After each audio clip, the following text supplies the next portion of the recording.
तो चलिए अब आगे बढ़ते हैं। पुलिस ने 10 बांग्लादेशी नागरिकों को हिरासत में लिया है। तो बड़ी खबर सामने आ रही है। आपको बता दें कि जींद के पाजू खुर्द गांव में अवैध रूप से रह रहे बांग्लादेशी नागरिक को हिरासत में लिया गया है। भारत में अवैध तरीके से ये 10 बांग्लादेशी रह रहे थे, जिन्हें गिरफ्तार किया गया। तो बड़ी खबर ये सामने आई है, हरियाणा से बड़ी खबर सामने आई है। जींद के पाजू खुर्द गांव में अवैध रूप से बांग्लादेश के नागरिक रह रहे थे, उन्हें अब गिरफ्तार कर लिया गया है। भारत में अवैध तरीके से ये 10 बांग्लादेशी नागरिक रह रहे थे, जिन्हें अब गिरफ्तार किया गया है।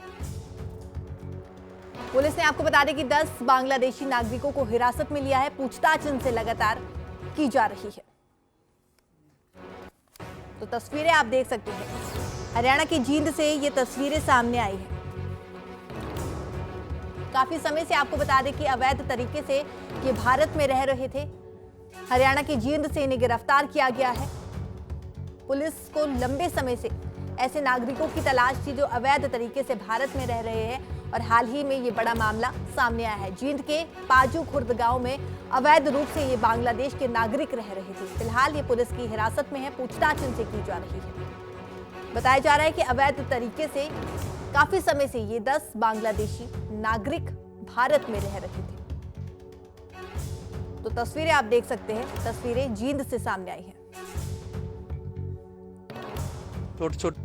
ये 26 जनवरी की सुरक्षा को लेकर के सीएम फ्लाइंग के द्वारा खानसर चौक जो सपीतो है, हमने एक नाका लगाया हुआ था, जिसे हर साल लगाते हैं, होटलों को भी चेक करते हैं। वहां हमें सूचना मिली कि पाजू खुर्द के अंदर कुछ बांग्लादेशी, जिनके पास कोई वीजा नहीं है, कोई पासपोर्ट नहीं, इलीगल तरीके से एक जो ये पुरानी कतरन होती है उनको केमिकल से धो करके और साफ करके पानीपत भिजवाते हैं। उस सूचना पर करनाल सीएम फ्लाइंग की टीम और हमारी टीम, जब हमने उच्च अधिकारियों को बताया, एक टीम गठित करके हम वहां पहुंचे। तो वहां 10 ये बांग्लादेशी मिले, जिसमें 2 महिलाएं और 1 बच्चा था। उसी टाइम सदर एसएचओ को हमने मौके पर बुला लिया था और उनके सुपुर्द कर दिया था। उनकी कल गिरफ्तारी डाली है सदर। आगे की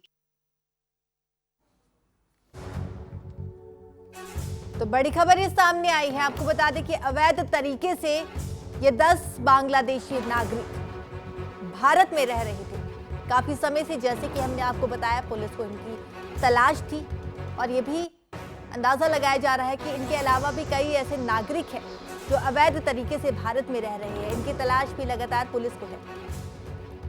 तो हमारे सहयोगी रोहतास भोला इस समय फोन लाइन पर हमारे साथ जुड़ चुके हैं। रोहतास, क्या कुछ अपडेट है इस पूरे मामले में? पुलिस ने हिरासत में लिया है इन 10 बांग्लादेशी नागरिकों को जो अवैध तरीके से भारत में रह रहे थे। जी, मैं आपको बताना चाहूंगा, जिस तरीके से जींद के सीएम फ्लाइंग और करनाल की टीम ने स्वीदो पुलिस द्वारा कार्रवाई करते हुए पाजू खुर्द में अवैध रूप से रह रहे 10 बांग्लादेशी को पकड़ा। इनमें 7 पुरुष, 2 महिलाएं और 1 बच्ची शामिल है। काफी सालों से ये रह रहे थे। वहीं ने पुलिस ने गुप्त सूचना के आधार पर इनको पता चला। इसके बाद में पासपोर्ट, दूसरे तरह कोई भी वैध दस्तावेज नहीं थे। स्पीडो पुलिस ने सभी आरोपियों के खिलाफ फॉरेन एक्ट के तहत मामला दर्ज कर जांच शुरू कर दी गई। यार वहीं बात करें तो फिलहाल की सूचना मिली थी कि स्पीडो के पास खातों में ब्लीचिंग हाउस बना रखा था, जहाँ पर वो कपड़े करतने का काम करते थे। जो कपड़े का जो काम होता था वो करते थे काफी सालों। उसके बाद में पुलिस ने बड़ी कामयाबी मिली। जी रोहतास, क्या कुछ ये भी अंदाजा लगाया जा रहा है कि इसके अलावा भी कई ऐसे नागरिक हैं जो भारत में अवैध तरीके से रह रहे हैं?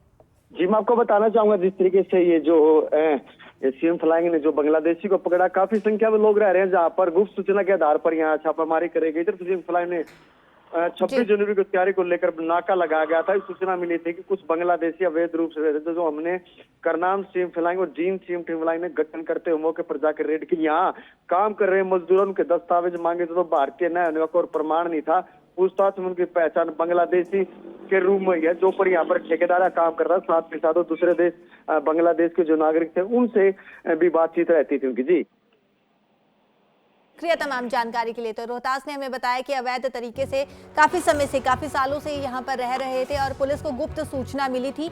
उसके बाद ही इन 10 बांग्लादेशी नागरिकों को हिरासत में लिया गया, और पूछताछ इनसे लगातार जारी है।